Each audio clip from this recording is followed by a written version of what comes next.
Welcome back to Rahul भाई YouTube channel आपनालोक सकलोके मोर channel स्वागतम जनाइछु। प्रथमे आपनालोके এই পোস্টটো চাই লব। তো এই পোস্টটো চোৱাৰ পিছত মই आपनालोকক ইয়াৰ ওপৰত মই ভিডিওটো বনাইছো, মানে এই পোস্টটো চাব आपनालोके प्रथमे। তো মই এতিয়া স্টার্ট কৰি ভিডিওটো। তো অসমীয়া ফিল্ম মানে ছবি জগতৰ এটা যুৱ প্ৰজন্ম অভিনেতা বুলি ক'ব পাৰি আমি। কিশোৰ দা বৰ্তমান মহানগৰীৰ সিটি হেলথ সিটি হস্পিটেলত চিকিৎসাধীন হৈ আছে। তেওঁৰ বাবে মানে এতিয়া টকাৰ প্ৰয়োজন হৈছে। তো খুব মানে দুখৰ কথা বুলি ক'ব পাৰি আমি। এতিয়া মানে টকাৰ প্ৰয়োজন, মই পোষ্টটো যোৱাকালিয়ে দেখিছোঁ। তো মই ভিডিঅ' বনাবলৈ সময় পোৱা নাই। তো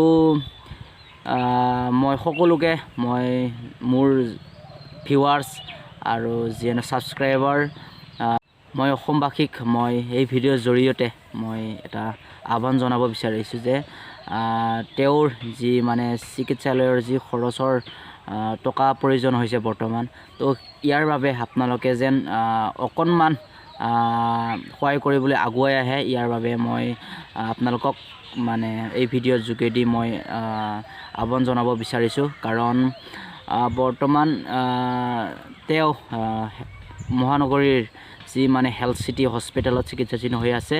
তো মই ডেছক্ৰিপশ্যন বক্সত লিংকটো মানে লিংক নহয়, ডেছক্ৰিপশ্যন বক্সত মই তেওঁৰ যি মানে বেংক এড্ৰেছ মই তাতে দি দিছোঁ, আৰু প্লাছ মই স্ক্ৰীনশ্বটো দি দিছোঁ। আপোনালোকে স্ক্ৰীনশ্বট কৰি কেনে যিমান পাৰে আপোনাৰ 1 টকা 10 টকা 20 টকা যিমান পাৰে আপোনালোকে সহায় কৰিবলৈ এখোজ আগুৱাই আহিব বুলি মই আশা কৰিলোঁ। আৰু মই ডেছক্ৰিপশ্যন বক্সত মই ফুল ডিটেইলছ দিছোঁ, বেংক একাউণ্ট নাম্বাৰ চব দি দিছোঁ। আপোনালোকে যেন এখোজ আগুৱাই আহে সহায় কৰিবলৈ। তো এইখিনি আছিল এই ভিডিঅ'ৰ যোগেদি মই কিশোৰ দাৰ বাবে মই এই ভিডিঅ' বিশেষ মানে স্পেচিয়েলি মই কিশোৰ দাৰ ওপৰত এই ভিডিঅ'টো বনাইছোঁ।